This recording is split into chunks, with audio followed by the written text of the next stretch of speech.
নমস্কার আমার প্রিয় বন্ধুরা, ওয়েলকাম টু মৈত্রীস ব্লগ। আজকে আমি তোমাদের কাছে হাজির হয়েছি মিষ্টি জাতীয় রেসিপি নিয়ে। এই মিষ্টি জাতীয় রেসিপি হলো রাঙা আলুর ল্যাংচা রেসিপি। এই রাঙা আলুর ল্যাংচা রেসিপি কিভাবে তৈরি করা যায় তোমাদের কাছে আমি শেয়ার করব।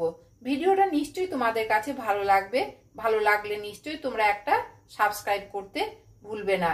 পাশে যে বেল বাটন আছে সেটা প্রেস করলে তোমরা আমার অন্যান্য রেসিপিগুলো দেখতে পেয়ে যাবে। শুরু করছি রাঙা আলুর ল্যাংচার রেসিপি। দেখো এখানে আমি 250 থেকে 300 গ্রাম রাঙা আলু নিয়ে নিয়েছি। এই রাঙা আলু দিয়ে আমি রেসিপিটা তৈরি করব। প্রথমে এই রাঙা আলুগুলোকে ভালো করে ধুয়ে নিয়েছি, পরিষ্কার করে প্রেসারে সেদ্ধ করতে দেব। রাঙা আলুগুলোকে দুভাগ করে কেটে নিয়েছি। এরপরে এগুলোকে এই প্রেসারের মধ্যে 1 কাপ জল দিয়েছি, করে জাস্ট লবণ দিয়ে দিচ্ছি। লবণ দিলে কি হবে, সেদ্ধটা ভালো হবে। 4-5খানা সিটি দিয়ে নামিয়ে দেব এটাকে, তাতে আমার সেদ্ধ হয়ে যাবে। রাঙা আলুগুলো সেদ্ধ হয়ে গেছে। এরপরে এগুলোকে খোসাগুলো ছাড়িয়ে নেব। এভাবে খোসাগুলো উপর থেকে ছাড়িয়ে নিচ্ছি। এগুলো ছাড়িয়ে দিয়েছি। এরপরে এর সঙ্গে সুজি দিয়ে দিচ্ছি 2 চামচ। 1 চামচ দিলাম, আবার 1 চামচ দিয়ে দিচ্ছি। 2 চামচ সুজি দিয়ে দিলাম। 2 চামচ ময়দা দিয়ে দিচ্ছি। দিয়ে ভালো করে এটাকে মিক্স করে নেব। ভালো করে হাত দিয়ে মেখে নিচ্ছি।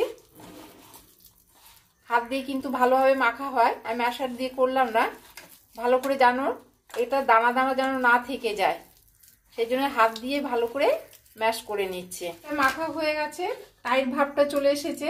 এর সঙ্গে 2 চামচের মতন আমি পাউডার মিল্ক দিয়ে দিচ্ছি। পাউডার মিল্ক দিলে স্বাদটা কিন্তু ভালো লাগবে। আবার এটাকে ভালো করে আবার মেখে নিচ্ছি। দেখো এভাবে টাইট টাইট ভাব মাখাটা হবে। হাতে অল্প করে তেল নিয়ে নিচ্ছি। তেল নিয়ে এই যে মাখাটা, এই ডোটা এবারে ল্যাংচা আকারে আমি এই যে তৈরি করে শেপটা করে নিচ্ছি ল্যাংচা শেপে।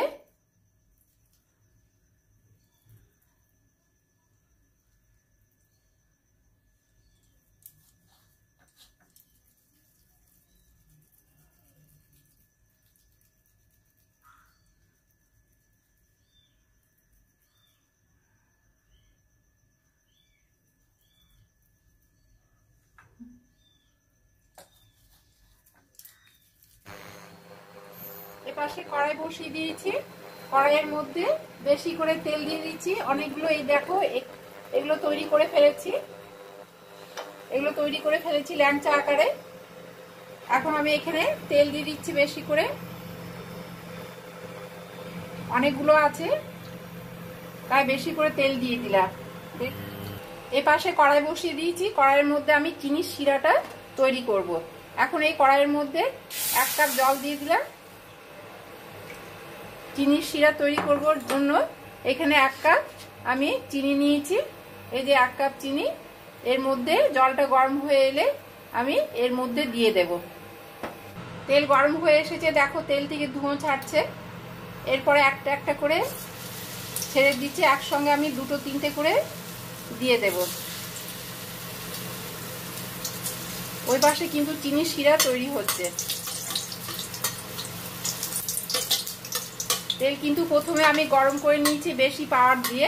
এরপরে আমি তেলটা একদম পুরো লো করে রেখে দিয়েছি। লো করে রেখেছি এই যেহেতু এখানে ভেতরে ভাজাটা হবে। বেশি পাওয়ার দিয়ে দিলে কিন্তু ভেতরটা কাঁচা থেকে যাবে, তাই যাতে ভেতরটা ভাজা ভাজা হয় সেই জন্য পাওয়ারটা কম করে আমি ভেজে নিচ্ছি।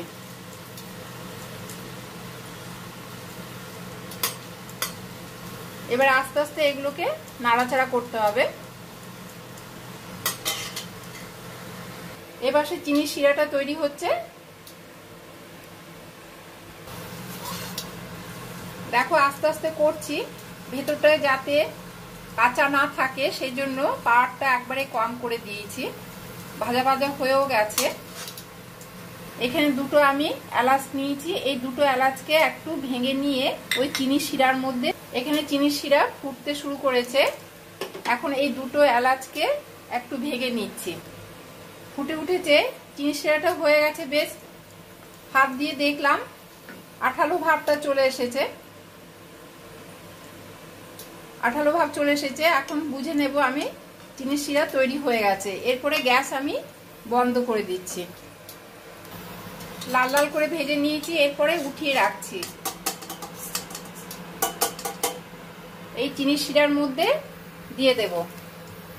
গরম গরম কিন্তু দিয়ে দিতে হবে।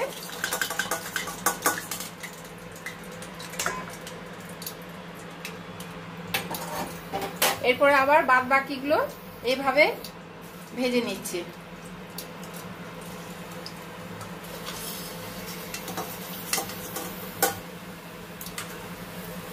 এই গরম গরম কিন্তু এই যে আমি এখান থেকে নামাচ্ছি, নামিয়ে এই গরম গরম এই রসের মধ্যে চুবিয়ে দিতে হবে। দিলে কি হবে, নরম থাকবে মিষ্টিটা, কিন্তু নরম হবে। এখানে আবার বাদ বাকিগুলো আছে, সেগুলো ছেড়ে দিচ্ছি।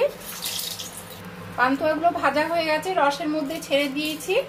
এখন এখানে এটা এখন আমি 10-15 মিনিট ঢাকা দিয়ে রেখে দেব, যাতে এর যে পান্তুয়ার ভেতরে রসটা ঢুকে যায়। রেখেছিলাম, দেখো রসের মধ্যে, যত রসের মধ্যে ঢুকবে এই ল্যাংচাগুলো বেশ নরম হবে। আমি একটা তুলে দেখাচ্ছি, দেখো কত নরম তুলতুলে হয়েছে। ভেঙে তোমাদের কাছে দেখাচ্ছি, দেখো একবারে নরম তুলতুলে স্পঞ্জি। তোমরা নিশ্চয়ই ভিডিওটা দেখেছো, এভাবে তোমরা তৈরি করে ফেলবে। করতে কিন্তু কিছুই অসুবিধে নেই, খুব ভালো, খেতেও কিন্তু খুবই ভালো লাগবে। আজকে এই পর্যন্ত। ভিডিওটা ভালো লাগলে নিশ্চয়ই তোমরা একটা সাবস্ক্রাইব করতে ভুলবে না। যারা এখনো সাবস্ক্রাইব করেনি তাদেরকে আমি করতে জানাচ্ছি, আর যারা করেছে তাদেরকে আমি ধন্যবাদ জানাচ্ছি। আজকে এই পর্যন্ত। পরের রেসিপি নিয়ে আবার তোমাদের কাছে ফিরে আসবো।